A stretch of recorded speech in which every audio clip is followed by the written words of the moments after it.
ಓಂ ಗಂ ಗಣಪತಾಯೇ ನಮಃ. ಶ್ರೀ ಗುರುದೇವ ರುದ್ರಾಯ ನಮಃ. ಎಲ್ರಿಗೂ ನಮಸ್ಕಾರ ಸ್ನೇಹಿತರೆ. ನಾನು ನಿಮ್ಮ ಪ್ರಕಾಶ್.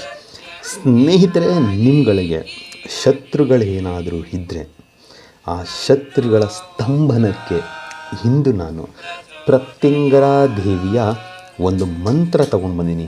ಈ ಒಂದೇ ಒಂದು ಮಂತ್ರ ಸಾಕು ನಿಮ್ಮ ಶತ್ರುಗಳನ್ನು ಮೂಲೆ ಗುಂಪು ಮಾಡೋದಕ್ಕೆ. ಈ ಕ್ರಿಯೆಯನ್ನು ನೀವು ಶ್ರದ್ಧೆ, ಭಕ್ತಿಯಿಂದ, ನಂಬಿಕೆ, ವಿಶ್ವಾಸದಿಂದ ಏನಾದರೂ ಮಾಡಿದ್ದೇ ಆದಲ್ಲಿ ನಿಮ್ಮ ಶತ್ರುಗಳು ನಿಮ್ಮ ಕಾಲ ಹತ್ರ ಬಂದು ಬಿದ್ದಿರ್ತಾರೆ. ನಿಮಗೆ ಯಾರು ಶತ್ರುಗಳು ಅನ್ನೋರು ಇರದೇ ಇರಲ್ಲ. ಅದು ಹೇಗೆ ಏನು ನಾನು ತಿಳಿಸ್ಕೊಡ್ತೀನಿ. ಅದಕ್ಕೂ ಮುಂಚೆ ನನ್ನ ಚಾನಲನ್ನು ಸಬ್ಸ್ಕ್ರೈಬ್ ಮಾಡಿಲ್ಲ ಅಂದರೆ ಸಬ್ಸ್ಕ್ರೈಬ್ ಮಾಡಿ, ಲೈಕ್ ಮಾಡಿ, ಶೇರ್ ಮಾಡಿ, ಹಾಗೆ ಬೆಲ್ ಐಕಾನ್ ಬಟನ್ ಪ್ರೆಸ್ ಮಾಡೋದನ್ನ ಮರಿಬೇಡಿ. ಏಕೆ ಅಂದರೆ ಮುಂದೆ ನಾನು ಏನು ವೀಡಿಯೋಸ್ ಬಿಡ್ತೀನೋ ಅದು ಎಲ್ಲರಿಗಿಂತ ಮುಂಚೆ ನಿಮಗೆ ಬಂದು ಸೇರುತ್ತೆ. ಸ್ನೇಹಿತರೆ, ಈ ಸರಳವಾದಂಥ ಪ್ರತ್ಯಂಗರಾ ದೇವಿ ಮಂತ್ರ ಪಠನೆ ಏನಾದರೂ ನೀವು ಶುರು ಮಾಡಿದರೆ ಎಲ್ಲ ಶತ್ರುಗಳು ಮೂಲೆ ಗುಂಪಾಗ್ಬಿಡ್ತಾರೆ. ಇದನ್ನು ಮಂಗಳವಾರದ ದಿನ ನೀವು ಮಾಡಬೇಕು. ಏನು ಮಾಡಬೇಕು? ಮೊದಲಿಗೆ ಒಂದು ಬಿಳಿಯ ಬಟ್ಟೆಯನ್ನು ತೆಗೆದುಕೊಳ್ಳಿ. ಅದರ ಜೊತೆ 5 ಕೆಂಪು ಒಣಗಿದ ಮೆಣಸಿನಕಾಯಿಯನ್ನು ತೆಗೆದುಕೊಳ್ಳಿ. ಆ ಬಿಳಿಯ ಬಟ್ಟೆಗೆ ಮೊದಲಿಗೆ ಇವಾಗ ಏನು ಮಂತ್ರ ಕೊಡ್ತೀನೋ ಆ ಮಂತ್ರವನ್ನು ಕುಂಕುಮದ ಸಹಾಯದಿಂದ ಬರೆಯಬೇಕಾಗುತ್ತೆ.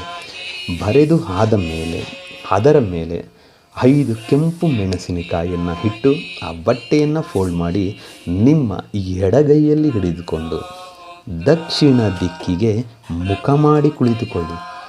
ದಕ್ಷಿಣ ದಿಕ್ಕಿಗೆ ಮುಖ ಮಾಡಿ ಕುಳಿತು ಇವಾಗ ನಾನು ಏನು ಮಂತ್ರ ಕೊಡ್ತೀನೋ ಅಂದರೆ ಆಲ್ರೆಡಿ ಬಿಳಿಯ ಹಾಳೆಯ ಮೇಲೆ ಕುಂಕುಮದ ಸಹಾಯದಿಂದ ಏನು ಮಂತ್ರ ಬರೆದಿರ್ತೀರೋ ಆ ಮಂತ್ರವನ್ನು ದಕ್ಷಿಣ ದಿಕ್ಕಿಗೆ ಕುಳಿತು 108 ಸಾರಿ ಪಠನೆ ಮಾಡಬೇಕಾಗುತ್ತೆ. ಪಠನೆ ಮಾಡಿ ಮುಗಿದ ಮೇಲೆ ಆ ಬಟ್ಟೆ ಮತ್ತು ಮೆಣಸಿನಕಾಯಿಗೆ ಉಫ್ ಅಂತ ಅಭಿಮಂತ್ರಿಸಿ ಅದನ್ನು ತೆಗೆದುಕೊಂಡು ಹೋಗಿ ನಿರ್ಜನ ಪ್ರದೇಶದಲ್ಲಿ ಅರ್ಧ ಅಡಿ ಗುಂಡಿ ತೋಡಿ ಮಣ್ಣನ್ನು ಅದರ ಒಳಗಡೆ ಅದನ್ನು ಇಟ್ಟು ಸುಡಬೇಕಾಗುತ್ತೆ ಕರ್ಪೂರದ ಸಹಾಯದಿಂದ.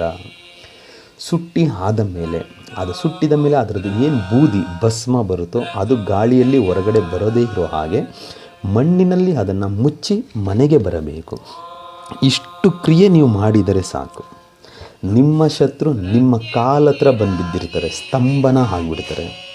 ಅದಕ್ಕೆ ಮಂತ್ರ ಹೀಗಿದೆ: ಓಂ ರೀಂ ಪ್ರತ್ಯಂಗಿರೆ ರಕ್ಷ ರಕ್ಷ ಮಂ ಶತ್ರು ಸ್ತಂಭನಂ ಫಟ್ ಸ್ವಾಹ. ಮಂತ್ರ ಇನ್ನೊಮ್ಮೆ ಹೇಳ್ತೀನಿ ಸ್ನೇಹಿತರೆ.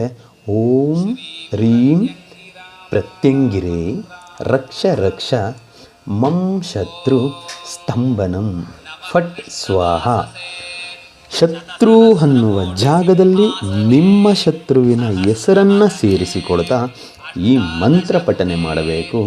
ಮತ್ತು ಬಿಳಿಯ ಹಾಳೆಯ ಮೇಲೆ ಶತ್ರುವಿನ ಜಾಗದಲ್ಲಿ ಅವರ ಹೆಸರನ್ನು ಬರೆದು ಪಠನೆ ಮಾಡಿದ್ರೆ ಖಂಡಿತ ನಿಮಗೆ ರಿಸಲ್ಟ್ ಸಿಗುತ್ತೆ.